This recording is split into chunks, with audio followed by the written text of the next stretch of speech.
녹음 15 우찌무라 간조전집 제7권 제1부 기독교 15번 기도드리고 녹음 시작하겠습니다. 주님의 은혜를 감사드립니다. 기독교에 대해서 잘 정리하고 많은 질문을 던지시는 우찌무라 간조 선생님의 글을 읽고 있습니다. 생각이 많아지고 자신을 돌아보게 되는 많은 질문을 받고 있습니다.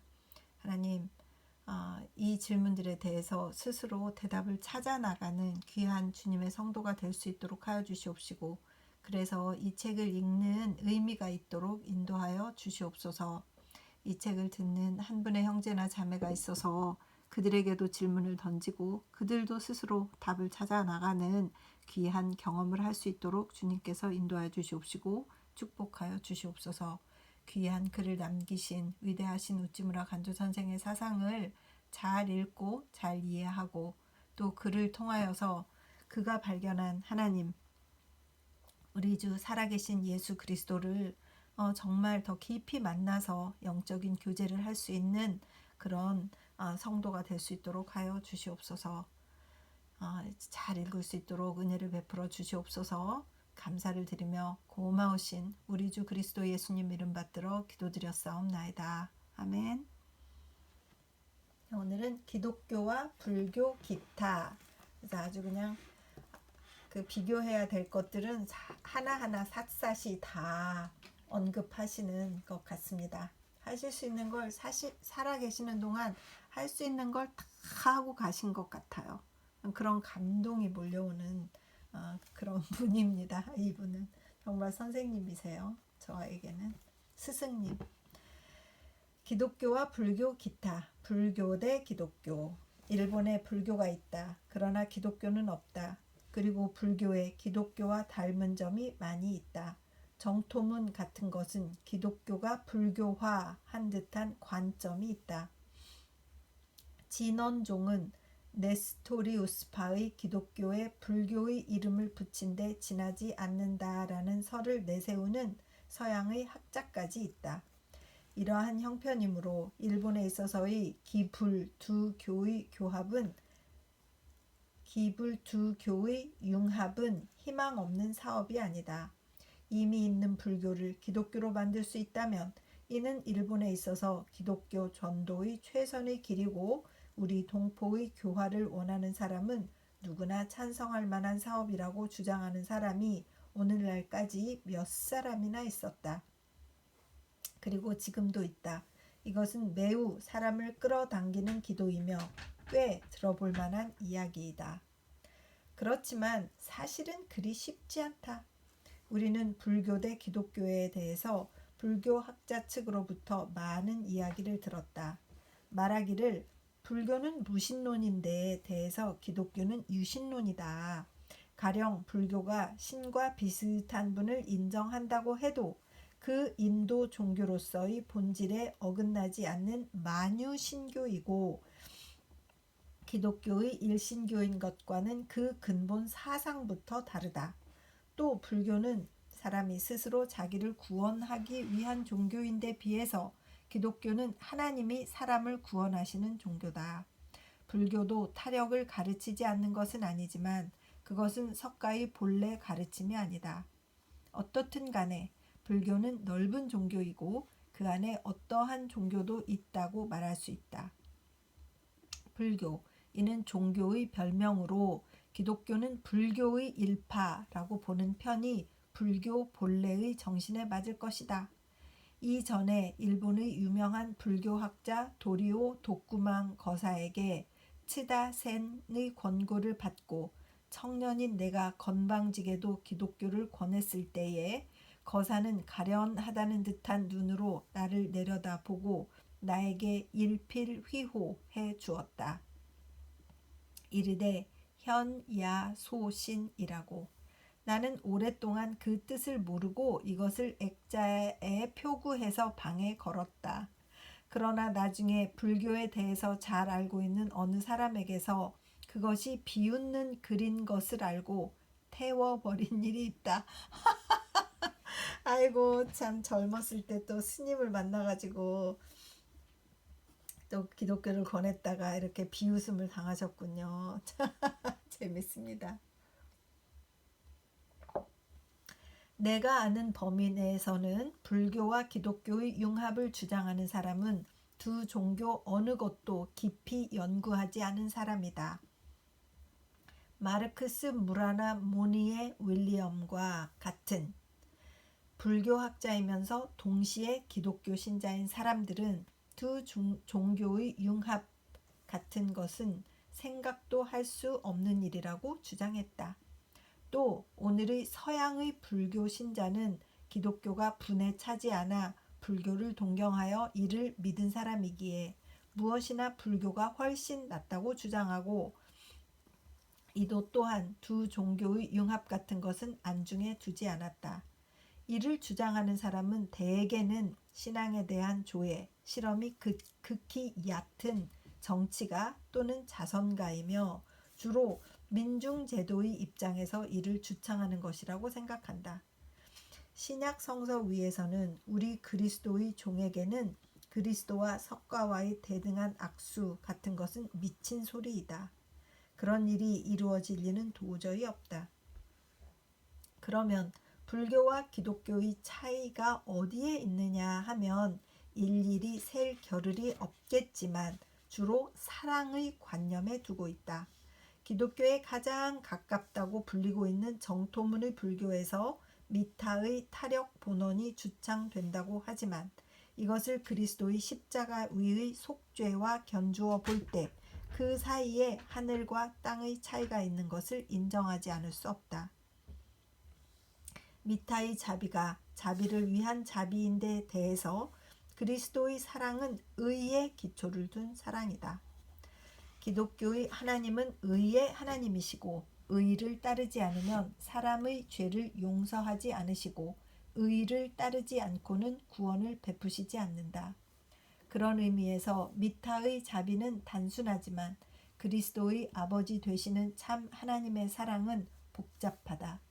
로마서 3장 25절 26절에 있는 죄의 용서에 대한 바울의 말은 불교 신자에게는 멀리 돌려진 감당하기 어려운 말이다. 미타는 말한다. 용서한다. 용서한다. 나는 너희를 끝까지 돕고야 말겠다는 맹세를 믿으라.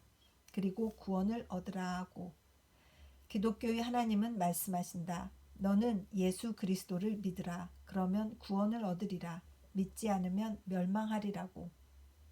이것은 왜 그런가 하면 그리스도에게 있어서만 하나님의 의가 완전히 이루어졌기 때문이다.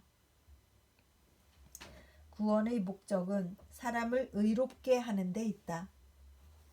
그리스도의 사랑은 의에 근거한 의를 위한 사랑이며 엄밀한 의를 떠나서 그리스도의 구원은 없는 것이다. 이론보다 증거다. 불교국에는 의가 없다. 있어도 아주 미약하다. 사랑이란 대개는 정이다. 용서한다는 것은 남의 허물을 너그럽게 본다는 것이다. 하나님은 의로우신 까닭에 우리의 죄를 용서해 주신다라는 일은 불교 신자에게는 이해할 수 없는 일이다. 그리고 의가 없으면 나라는 망한다. 모든 것이 정실화되어 법률은 그 기능을 잃어버린다. 불교국에 강건한 나라가 없는 것은 이 이유를 가지고 설명할 수가 있다. 다행히 일본에는 불교 이외에 사도가 있어서 불교의 이 큰 결점을 보충하여 왔기 때문에 오늘이 있게 된 것이다. 그렇지만 불교의 감화가 매우 강하기 때문에 정의를 사랑하는 마음이 약하고 강렬한 서양 문명과 만나서 사회 국가의 밑바닥이 흔들리기 시작했다. 여기에서 일본은 오늘날 이사야, 예레미야, 에스겔부터 시작하여 예수님께 이르러 그 절정에 이른 하나님의 의의 가르침을 절실히 요구하는 것이다. 그리고 내가 전번에 단학가 공학 박사와 신앙상의 관계를 끄는 것은 이 점에 있어서 그의 신앙과 다르다는 것을 알았기 때문이다. 1929년 10월 성서지 연구. 기독교와 불교 및 유교.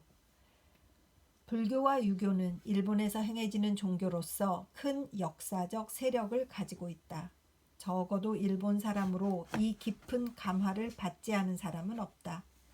크리스천이 되기까지는 무종교였다고 스스로 말하는 사람일지라도 마찬가지다. 이것을 자각하지 않는다고 하더라도 그 감화는 우리의 모든 행동이나 사상의 흐름을 지배하는 것이다. 참으로 우리는 아직도 완전히 옛 종교로부터 탈출하지 못하고 있는 것이다. 이 일을 이해하지 못하고서는 기독교를 믿어도 도리어 불교적 또는 유교적으로 믿으려고 하는 우려가 있다. 그러므로 우리 선조의 가르침인 불교와 유교와 기독교와의 사이의 근본적 차이를 아는 일은 성서를 이해하는 데 매우 필요하다. 이는 결코 불교를 공격하거나 유교를 공격하려고 하는 것이 아니다. 세상에는 자기의 종교를 선전하려고 공연히 다른 종교를 공격하는 것으로 일삼는 사람이 있다고 하지만 그것은 우리가 할 수 없는 일이다. 우리는 모든 정직한 신앙을 존경하지 않으면 안 된다. 진리는 어느 종교에서도 진리다. 그렇지만 불교 및 유교는 기독교와 같다고 말할 수는 없다. 존경과 판별은 자연히 별 문제다. 존경해야 할 것은 존경하고 판별해야 할 것은 판별할 필요가 있다. 불교란 무엇인가? 이것을 한마디로 설명할 수는 없다. 불교는 지극히 범위가 넓은 종교이다. 그 내용은 하나의 가르침이 아니고 사실은 다종다양하다. 불교에는 기독교의 일파인 네스토리우스교의 변태라고 볼 수 있는 진원종 같은 것이 있다. 또 신약 성경을 불교화한 것이라고까지 말하는 정토진종 같은 것도 있다. 따라서 불교에는 각종 사상을 망라하여 거의 끝이 없는 상태이다. 불교 연구는 요사이 일본보다도 오히려 구미에서 왕성하다. 그리하여 철학자 오이켄의 학설 같은 것은 가장 그 중심 사상을 파악한 것에 가깝다고 생각된다.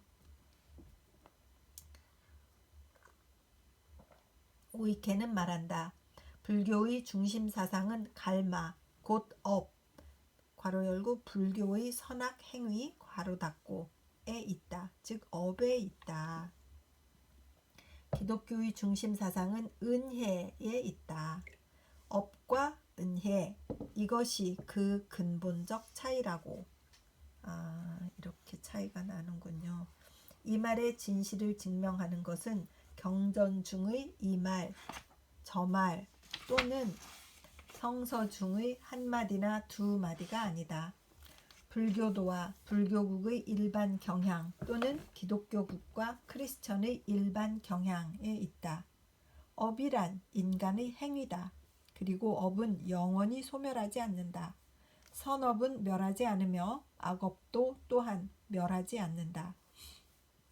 이 세상을 떠나서 내세에 가서도 옛 업은 여전히 계속될 것이다. 그래서 악업을 소멸시키는 것은 오로지 선업이 있을 뿐이다. 그러므로 유구한 세월을 지나면 선업으로 악업을 멸할 수 있다고 하지만 한번 사실을 돌아다 볼 것 같으면 선업은 경소하고 악업은 중대하다. 선업을 가지고 악업을 소멸하기는 부족할 뿐 아니라 해를 거듭하는 데 따라 부채는 점점 쌓일 뿐이다. 그러므로 업이라는 문자는 언제나 나쁜 뜻으로 쓰여진다. 예를 들면 업화라든가 업고라든가 업구, 업장 등이다. 이는 참으로 우리 보통 사람의 실제 경험을 나타내는 것이다. 홀로 자기의 업에 대해서 그럴 뿐만 아니라 사람은 더구나 부모 또는 조상의 악업까지도 짊어지지 않으면 안 된다. 한국도 되게 이런 얘기 많이 어렸을 때 들은 것 같아요. 뭐 내가 전 세계 뭐 업이 많아서 막 이런 얘기. 우리 어머니도 가끔 그 예전에 믿으시기 전에 그런 얘기 하시고 그랬었어요.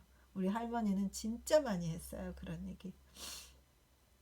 그런 그게 진짜 생활에 배어 있었죠. 일이 잘 안 되면 자기 업이 좋지 않아서 그렇다고, 내가 이런 업을 짊어지고 있다고, 이렇게. 일본도 이랬군요. 불교 자체가 그런 거니까 그 영향을 받아가지고. 계속 읽겠습니다. 이러한 많은 업을 쌓아놓고는 영원히 소멸할 때를 알지 못한다. 여기에서 스스로 염세적인 사상이 일어나지 않을 수 없다. 그렇지. 그리고 이 사실은 학자의 의견을 기다릴 것도 없이 일본 또는 인도 등의 사회를 보면 스스로 명백하다. 시험 삼아 일본에서의 매일매일의 신문을 한번 살펴보라. 인생의 목적은 선에 있고 우리는 크신 능력의 손 아래 아주 새로운 방향으로 노를 돌리는 것 같이 희망과 환희에 넘치는 사상 같은 것을 어디에서 발견할 수 있을까? 그 밖에 음악에서도 그렇다. 그림에서도 그렇다. 비애미라고 부르는 공연히 슬픈 가락을 좋아하고 찬미의 곡조, 부활의 노래 같은 것은 도리어 부자연스러운 것 같이 생각된다. 그러기에 이런 사상을 가지고 그리스도의 구원에 참여한다 해도 대개는 이를 단지 자기의 고통의 위로로서 받아들이는데 지나지 않는다. 이것이 또한 명백한 불교 사상의 감화이다. 기독교가 가르치는 것은 이와 반대로 은혜다. 곧 죄의 용서다.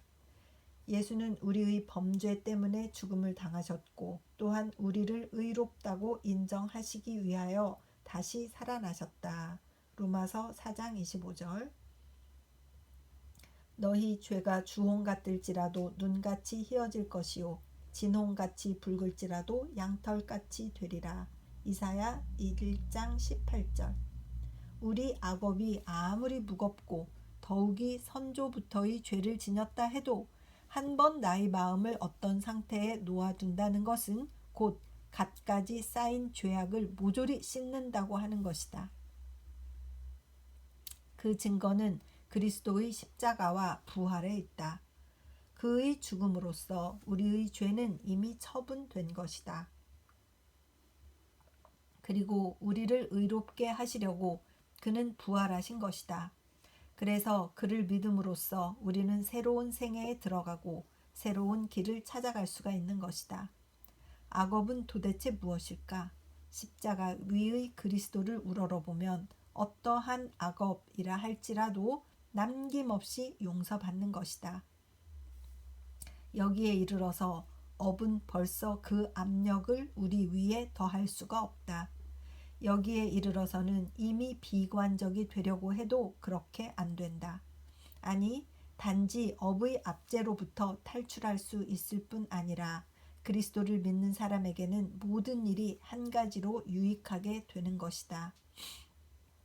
죄, 그것마저도 은혜로 인도하는 것이 된다. 기독교의 중심 사상은 이 죄의 용서이다. 이 절대의 은혜다. 이것은 그 업의 설에 견주어 얼마나 차이가 있는가. 업과 은혜와의 사이에는 하늘과 땅의 차이가 있다. 그리하여 불교와 기독교와의 근본적 구별은 여기에 있는 것이다. 다음에는 유교와 기독교의 차이는 어떠한가? 이를 설명하는 데 가장 좋은 것은 요사이 미국에서 한바탕 일어난 이야기이다. 일본의 실업가 모 남작과 미국의 실업가 존 와너 메이커와의 사이에 있었던 일이다. 전번에 미국을 방문하여 그 교육 제도를 시찰한 앞의 남작 모 씨가 하루는 필라델피아의 노인 실업가 와너메이커의 손님이 되었다. 와너메이커는 나이가 이미 80 전후 미국에서 손꼽히는 부호이고 유명한 실업가다. 여러 가지 사업에 관계하고 또 공공심이 많아 이전에 최신 장관으로 통신사업에 큰 개량을 더한 일도 있었다. 그뿐 아니라 그는 열심 있는 크리스천이다.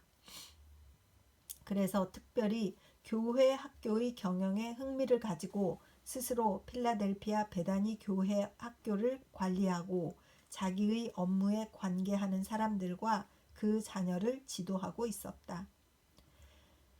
손님인 일본의 남작은 어느 주일 아침 초청을 받아 그 교회 학교를 참관하고 예의상 한마디 인사말을 부탁받았다. 이러한 경우에는 물론 주인에 대한 동정을 피력하는 것이 자연스러운 예의이다. 남작은 통역을 통하여 다음과 같이 말했다. 나는 유교 신자다. 그런데 공자의 가르침은 그리스도의 가르침과 다르지 않다. 그러므로 나는 구태여 크리스천이 될 필요를 느끼지 않는다라고. 이 한마디는 그 주인 영감님에게는 큰 문제였다. 그는 원래부터 밖에서 온 손님의 감정을 상케하는 것을 원치 않았다. 그러나 구주 예수 그리스도를 공자와 같다고 한 데에는 참을 수가 없었다. 더구나 장소는 교회 학교였고 수십 년 동안 자기가 가르쳐온 많은 고용인 또 학생들 앞이다. 그는 가만히 있을 수 없었다. 그는 일어나서 즉각 마음에 떠오른 것을 말했다. 나는 남작을 동정한다. 나는 공자의 교훈에 귀한 것이 있는 것을 인정한다. 그러나 여기에 그 근본적 차이가 있다. 공자는 죽어서 장사 지냈고 지금은 무덤 안에 누워 있어서 그리스도가 일어나라고 부르실 때를 기다리고 있다. 그리스도의 무덤은 비어 있다. 그는 부활하셨다. 그는 지금 살아계시다. 지금 이 방에 우리들과 같이 계시다라고. 그리고 작은 신약 성서 한 권을 꺼내가지고 말을 계속했다. 여기에 그의 말씀이 남아있다.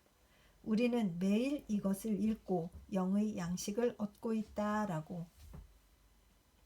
그 후에 남작이 바로 미국을 떠나서 일본에 돌아오려 할 때 친구들이 뉴욕에서 송별회를 열었다.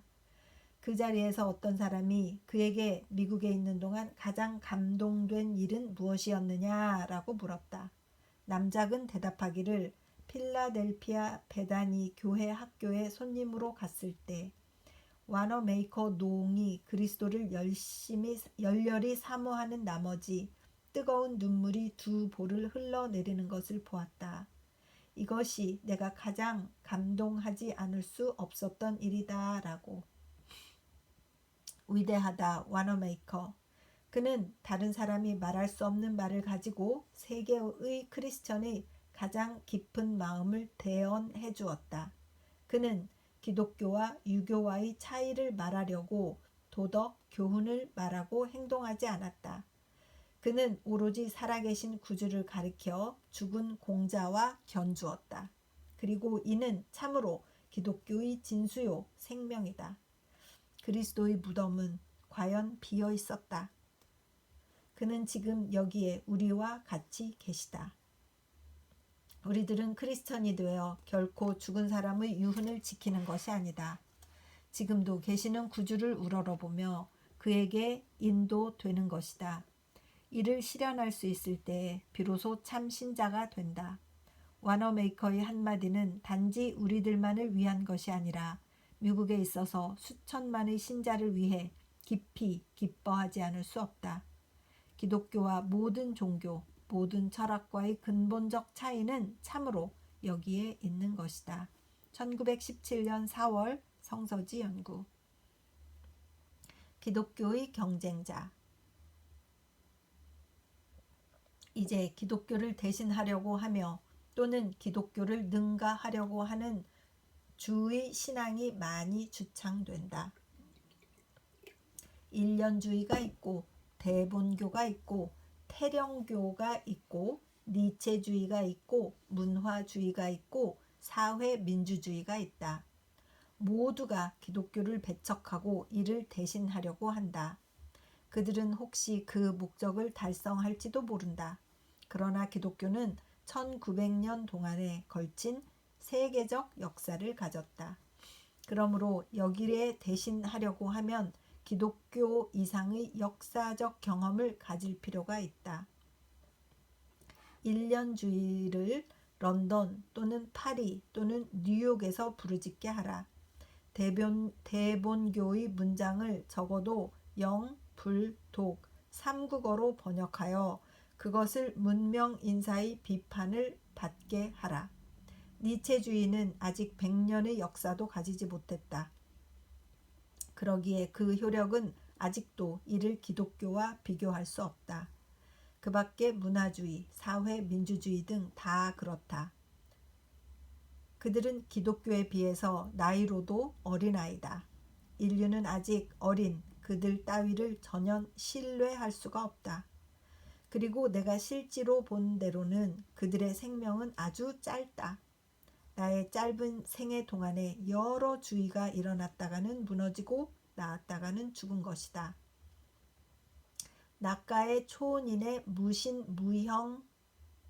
무신무영혼주의는 그의 저서와 같이 1년 반 이상의 생명을 가지지 못했다. 보덕종은 대정부의 후원이 있었는데도 불구하고 이제 돌아보는 사람이 아무도 없게 되었다. 윌슨 대통령의 데모크라시도 지금은 사람들의 입에 오르는 일조차 없고 세계 개조 또는 인류 해방의 소리도 이제는 바로 없어지려 하고 있다. 일련주의가 과연 세계적 세력이 될 수 있을까? 아직도 치르지 않은 시험이다. 때는 가장 좋은 시금석이다. 인류는 속이기 어려운 재판관이다. 2000년 동안의 오랜 동안 전 인류에게 시험을 당하여서 주의와 신앙은 그 진가를 인정받는 것이다. 그리고 내가 믿는 기독교는 이 시험을 거쳐온 것이다. 사람은 풀과 같고 그 영광은 모두 풀의 꽃과 같다. 풀은 마르고 그 꽃은 떨어진다. 그러나 주의 말씀은 끝이 없이 보존된다라고 말씀하신 그대로다. 4000년 전에 아브라함으로 갈대아 우르에서 시작되고 세계 역사의 중심으로 오늘에 이른 것이다. 1920년 7월 성서지 연구. 기독교의 변증. 최근 신앙에 관하여. 그리스도가 존귀한 이유는 그가 전한 교훈 때문이다. 하나님은 사랑의 아버지시며 인류는 형제이기 때문에 서로 사랑해야 한다. 이것이 기독교의 근본이다. 이것만 있으면 다른 것은 없어도 좋다. 그리스도가 기적적으로 탄생하였다느니, 그가 많은 기적을 행하였다느니, 부활했다느니, 승천했다느니, 그리고 말세에 그가 천사들과 함께 재림할 것이라느니 하는 말은 모두 기독교로서는 군더더기에 불과한 것이다. 그러니까 그런 것들이 없어도 기독교는 무너지지 않는다. 아니, 도리어 그런 것들이 없다고 보는 편이 학술이 발달한 오늘날에는 기독교를 설명하고 또 이를 사람들에게 권면하는 데 더 편리하다. 아니, 한 걸음 더 나아가서 그리스도라고 불리는 나사렛 예수라는 사람은 역사적으로 존재한 적이 없다고 말한다 해도 기독교의 근본은 흔들리지 않는다. 기독교는 하나님을 사랑하고 사람을 사랑하면 그것으로 족하다. 그러므로 기독교 아닌 종교라 하더라도 모두 이와 비슷한 것을 가르치기만 하면 기독교나 다를 바 없다. 기독교는 넓다. 성서나 그리스도 한 사람으로 제한하는 그런 좁은 것이 아니라는 주장이다. 이런 주장은 오늘날에 와서는 비단 우리 일본에만 있는 것이 아니다. 이른바 기독교 국가 안에서도 많은 사람들이 이렇게 주장하고 있다. 바야흐로 기독교는 아주 막연한 종교로 바뀌어 가고 있다. 그리스도는 과연 있는지 없는지 지극히 희미한 존재로 화해가고 있다. 그러나 그들은 말하기를 기독교는 여전히 존재한다. 20세기의 기독교는 기적을 필요로 하지 않는 종교라고 한다. 물론 나 역시 기독교회와 그들이 파송한 선교사들이 하는 주장을 완전히 수긍하지는 않는다. 내가 교회를 싫어하고 감독, 목사, 전도사 같은 교회의 직분들을 싫어한다는 사실은 본지 독자들이 잘 알고 있다. 그러나 교회에 반대한다고 해서 내가 앞에서 말한 것과 같은 막연하고 맥빠진 기독교에 찬성한다는 것은 아니다.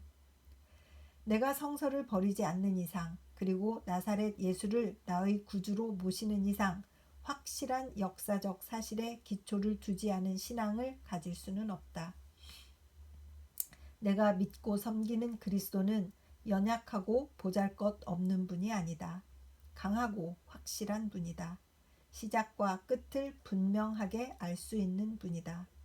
나는 그의 교훈만을 믿지는 않는다. 그분 자신을 믿는다. 만일 그가 신약 성서가 분명하게 보여주는 분이 아니라면 내가 믿는 기독교는 근본적으로 허물어져 버리고 마는 셈이다. 요즘 사람들은 자꾸 사랑하며 사랑만 부르짖는다. 물론 나 역시 사랑을 존중하지 않는 것은 아니다. 나 역시 하나님은 사랑이라고 믿는다. 그러나 하나님이 그리스도를 통하여 어떠한 사랑을 나타내셨는지 그 사실을 깨닫지 않고서는 성서를 모른다. 성서는 그냥 막연한 사랑을 가르치지는 않는다. 확실하고 뜻이 담긴 사랑을 가르친다. 우리가 아직 죄인 되었을 때에 그리스도께서 우리를 위하여 죽으심으로 하나님께서 우리에게 대한 자기의 사랑을 확증하셨느니라. 로마서 5장 8절 꼭 기록되었다. 그리스도의 사랑이란 이런 특별한 사랑이다. 그가 우리 죄를 위해 죽으셨다고 하는 그런 사랑이다. 이런 사랑이 있기 때문에 기독교 신자의 사랑이 있는 것이다. 하나님께 대한 그들의 사랑, 사람들끼리 서로 사랑하는 그 사랑은 모두 이 사랑의 샘에서 솟아나오는 것이다. 사랑하며 말한다고 해서 무턱대고 그냥 사랑하는 것은 아니다. 그리스도의 십자가에서 흘러내리는 사랑이다. 그리스도께서 나의 죄를 위하여 십자가에서 죽임을 당하셨다고 하는 사실이 마음속에 아로 새겨지지 않고는 그가 우리에게 요구하시는 깊고 거룩한 사랑이 나올 수가 없는 것이다. 또한 기독교는 소망의 종교라고 말하는 것도 단순히 장차 좋은 일이 다가올 것이라고 하는 막연한 소망을 주는 종교가 아니다. 성서가 말하는 소망이란 특별한 소망이다. 그리스도의 재림과 신자들의 부활을 바라는 소망이다. 이른바 부끄러울 것이 없는 소망이란 것이 바로 이런 소망이다. 그러므로 우리의 소망인 죽은 자들의 부활, 사도행전 23장 6절이라고 말하기도 하고, 그리스도는 너희가 바라는 영광의 소망, 골로새서 1장 27절이라고 말하기도 한다. 또 소망과 사랑의 관계에 관하여서는 다음과 같이 말하였다. 너희를 위하여 하늘에 쌓아둔 소망을 인함이니 곧 너희가 전에 복음 진리의 말씀을 들은 것이라. 골로새서 1장 5절. 바울의 마지막 말이라고 전해지는 말 가운데는 나를 위하여 의의 면류관이 예비되었으므로 주 그리스도 곧 의로우신 재판장이 그날에 즉 재림 내게 주실 것이니 내게만 아니라 주의 나타나심을 사모하는 모든 자에게니라. 디모데후서 4장 8절 하는 말이 있다. 신약 성서를 자세히 읽어보면 신자의 소망은 곧 재림과 부활의 소망이라는 것을 알게 될 것이다. 그렇게 보지 않으면 그 기사는 이해가 안 갈 것이다. 그러나 문제는 단순히 교리상 또는 성서학상의 문제만은 아니다. 실제적인 문제다. 우리가 단순히 사랑하라는 말만 듣고 사랑할 수가 있는가? 소망을 가지라고 하는 가르침을 받았다고 해서 소망을 가질 수가 있는가? 사랑을 논하기는 쉽다. 그러나 이를 실천에 옮기기는 여간 어려운 게 아니다. 그리고 사랑을 행하는 데에는 강한 동기가 꼭 있게 마련이다. 사랑은 최고의 도리라고 하는 말을 듣는다고 해서 금방 사랑이 행해지는 것은 아니다. 우주는 하나님의 사랑을 드러내고 있다고 하는 말을 듣는다고 해서 곧 사랑을 행할 수 있게 되어지지는 않는다. 그러나 그리스도와 같은 분이 세상에 오셔서 죄인인 나를 위하여 죽으시고 그리하여 그가 채찍에 맞으심으로 나의 불치의 상처가 낫게 되었다는 말을 들을 때에 나는 그 은혜에 감사하는 생각이 복받쳐 올라 사랑하지 않을래야 사랑하지 않을 수 없게 되는 것이다. 크리스천을 움직이는 사랑은 추상적인 사랑이 아니다. 구체적인 사랑이다. 그들은 그리스도의 사랑을 힘입어서 사랑하게 된다. 그리스도에게서 십자가를 벗기고 엘리 엘리 라마 사박다니 하는 부르짖음을 제거해버리면 그에게서 힘찬 사랑이 나오지 않는다. 그가 극도의 고통을 맛보심으로써 내가 받아야 할 저주가 벗겨졌고 또 내가 그를 쳐다봄으로써 죄 지은 몸 이대로 하나님의 거룩한 심판대 앞에 설 수 있다고 느끼기 때문에 나의 쓰디쓴 마음속도 달콤한 사랑의 이슬이 흘러내려 나의 주위를 적셔줄 수 있게 되는 것이다. 그리스도가 단순히 사람에 불과하고 공자나 소크라테스와 마찬가지로 단순한 도덕 스승에 불과하다면 이런 사랑이 결코 그에게서 흘러나올 수는 없는 것이다. 그리고 그리스도의 부활이니 최후 심판이니 그의 재림이니 새 예루살렘의 건설이니 하는 것들도 역시 결코 오늘날 우리의 실제 생활에 관계가 없는 것이 아니다. 요즘 사람들은 공포의 관념을 싫어한다. 그들은 사랑이라고 말하면 공포는 흔적조차 따르지 않는 것이라고 생각한다. 그러나 그렇지는 않다. 사랑에도 성스러운 사랑과 성스럽지 못한 사랑이 있다. 그렇기 때문에 사랑에 거짓이 있어서는 안 된다고 한다. 그런데 사랑이 순수한 사랑이 되게 하기 위하여는 공포라고 하는 소멸의 불이 필요하다. 하나님의 심판이라고 하는 두려움이 있기 때문에 사랑은 그 찌꺼기가 다 소각되고 그리하여 비로소 순금이 되는 것이다. 최후에 내릴 하나님의 심판의 두려움이 사라지면 도덕의 기초는 허물어지고 만다. 정의는 언제나 정의이고 그 진가가 상벌에 있고 없고에 좌우되는 것이 아니라고 하는 말은 언뜻 듣기에는 매우 고상한 것 같지만은 실제로는 쓸데없는 말이다. 사회 도덕이 가장 건전한 때는 내세의 상벌 관념이 가장 강한 때다. 공포의 관념이 유쾌하지 못한 것은 사실이다. 그러나 건전하다. 이 관념으로 불살라지지 않고는 사람의 마음이 깨끗해지지 않는다. 베드로전서 3장 7절에서 13절 참조. 그렇기 때문에 사도 요한은 말하였다. 주를 향하여 이 소망을 가진 자마다 그의 깨끗하심과 같이 자기를 깨끗하게 하느니라. 요한일서 3장 3절. 특히 죄악이 가득 찬 오늘날의 사회에서 우리가 다가올 하나님 나라에 대한 소망을 품지 않고서는 비관과 실망을 하지 않을래야 않을 수 없게 된다. 문명은 발달한다지만 인간의 마음속은 점점 더 깊이 부패로 침식되어 가고 있고 이른바 인도를 부르짖고는 있지만 각국의 군비 확장은 멎을 줄을 모르고 있어서 평화가 다가올 소망이 오늘날처럼 희박한 적은 일찍이 없었다. 만일 사회가 사회를 개선할 수 있다면 그 개선될 시기는 언제가 될지 우리는 짐작도 못하겠다. 인류는 진보하면서 동시에 퇴보하고 있는 것 같이 보인다. 문명이 진보했다는 오늘날처럼 질병이 우글거리고 죄악이 판을 치던 시대는 일찍이 없었다. 우리가 인류에게 소망을 걸거나 문명에 소망을 두다가는 실망하지 않을래야 않을 도리가 없을 것이다. 그렇기 때문에 그리스도가 재림하실 것이라는 소망이 어두운 밤에 빛을 비춰주는 것이다. 우리는 그의 약속대로 의에 거하는 바 새 하늘과 새 땅을 바라보도다. 베드로 후서 3장 13절. 우리가 바라고 기다리는 새 하늘과 새 땅은 평화회의나 사회운동 따위 인간의 운동으로는 오지 않는다.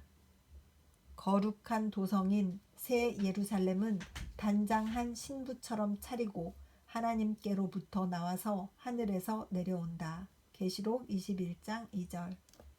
즉 사람을 통해 오는 것이 아니라 하나님을 통해 오는 것이다. 지상에서 쌓아 올리는 것이 아니라 하나님을 통해서 완전히 갖추어진 후 땅 위에 내려오는 것이다. 사람이 할 수 없는 것을 그리스도가 다시 나타나셔서 이루신다는 것이다. 그런데 이러한 일을 미신이라고 비웃는 사람은 땅 위에서 하는 인간의 사업이 얼마나 덧없는 것인가를 모르는 사람이다. 인간이 증기기관을 발명하고 전기를 이용할 줄 알게 되었다고 해서 그것이 인간이 최대의 행복을 누릴 수 있을 줄로 생각한다면 그것이야말로 가장 큰 미신이다. 육은 어디까지나 육이고 영은 어디까지나 영이다. 인류는 자기 노력으로 육신의 일에 발전을 가져올 수 있을지는 몰라도 영의 일은 자기 힘으로 어떻게 할 도리가 없다. 인류 최대의 행복인 영의 화평은 하나님에게서 받는 수밖에 없다. 만일 과학이나 철학으로 인생을 설명해 보려고 한다면 때에 따라서는 요즘 유행하는 학설로 기독교를 설명해 버릴 필요성이 있을는지 모른다. 그러나 그것은 어디까지나 설명에 불과하지 해결은 아니다. 설명은 의심을 어느 정도 가시게 할 수는 있어도 확신을 가져오게 하지는 못한다. 그런데 성서가 보여주는 복음은 설명치고는 불완전할지는 모르지만 해결로서는 가장 완전한 해결이다. 복음은 실제로 신앙이 생기게 하며 소망을 가져다 주며 사랑을 불러일으킨다. 이것으로 우리는 흐르는 눈물을 닦으며 죽음의 두려움과 작별을 고하고 이 슬픈 세상을 기쁘게 보낼 수가 있는 것이다. 내가 이렇게 말하는 것은 사람들에게 칭찬을 받고 싶어서가 아니다. 교회나 목사 같은 것은 나의 안중에도 없다. 오직 나는 인생의 목마름을 채워주기 위하여 또는 크리스천으로서의 임무를 감당하기 위하여 일찍이 내가 전해받은 낡은 성서의 복음을 아직도 버릴 수가 없다. 나는 무교회주의자이기는 하지만 최근에 나돌고 있는 신신학이나 신복음에는 도저히 찬성할 수 없다. 1911년 3월 성서지 연구. 오늘 녹음은 여기까지 하도록 하겠습니다. 잠깐 기도드리고 오늘 리딩 마치도록 하겠습니다. 주님의 은혜를 감사드립니다. 기독교에 대해서 자기들이 설명을 붙이고 해석하고 이럴 것이다 저럴 것이다 하고 많은 사람들이 의견을 내었고 또 불교는 어떻고 유교는 어떻고 그들이 문화에 스며있는 그들 컬처에 숨어있는 여러 가지 것들 다 언급하시면서 우리가 믿는 것이 무엇인가, 우리 그리스도의 무덤이 비어진 것, 이런 것들에 대해서 참 가슴 떨리는 그 증언, 간증 이런 것들을 통해서 또 기쁨을 주심을 진심으로 감사드립니다. 하나님, 지금 코로나 바이러스로 인해서 인간의 문명이 이렇게 발달한 지금 서로 왕래도 하지 못하는 정도까지 인간의 무능함이 밝혀졌고 과연 이 세상의 주인이 누구신가 다시 생각하게 되는 그러한 시기를 거치고 있습니다. 지금 1년이 넘도록 이 시기를 극복하지 못하고 바이러스는 계속 변종을 나타내고 그 변종은 또 다른 변종으로 사람들을 죽이고 있고 나라들이 번갈아 가면서 그 타격을 받아서 정말 과연 인간의 무능은 어디까지인가, 인간의 욕심으로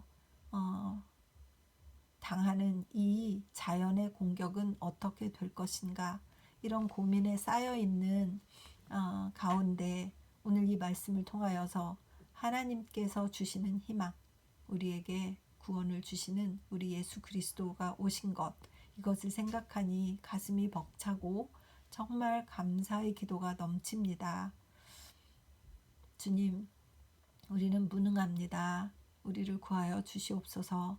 하나님, 우리는 정말 보이지도 않는, 눈에 보이지도 않는 바이러스 때문에 생명을 잃습니다.